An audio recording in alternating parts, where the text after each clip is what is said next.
Nasa kote ng mga otoridad ang isang baril at mahigit 20 milyong pisong halaga ng ilegal na droga sa ikinasang buy-bust operation na kung saan nagresulta sa pagkakaaresto ng isang high-value individual sa Barangay Poblasyon, Panglao, Bohol.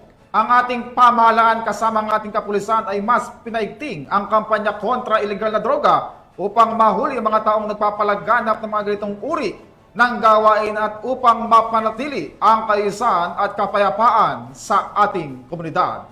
Narito ang report ni Patroluman Flora May Azares. Nasa kote ng Bohol PNP ang baril at 20.4 milyong halaga ng hinihinalang shabu mula sa isang high-value individual sa isinagawang buy-bust operation ng mga otoridad sa Purok 1, Barangay Poblasyon, Panglao, Bohol noong ika-23 ng Pebrero taong kasalukuyan.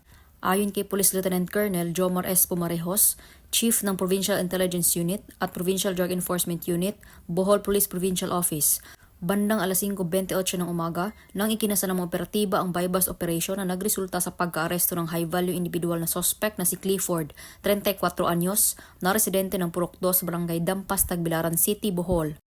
Nasabat mula sa suspect ang 11 pakete ng hinihinalang shabu na may timbang na 3,000 gramo at may standard drug price na 20,400,000 pesos, buy-bust money, Android na cellphone, backpack, isang unit ng Toyota Vios at isang caliber 45 pistol. Kasalukuyang nasa kustodiya ng Panglao Municipal Police Station ang suspect at mahaharap sa kasong paglabag sa Republic Act 9165 o Comprehensive Dangerous Drugs Act of 2002 at RA 10591 o Comprehensive Firearms and Ammunition Regulation Act.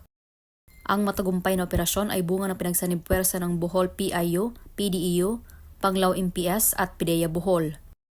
Patunay lamang na patuloy ang pagsuporta ng Bohol PNP at iba pang ahensya ng gobyerno sa kasalukuyang administrasyon na labanan ang paglaganap ng pinagbabawal na gamot tungo sa mas mapayapang bagong Pilipinas.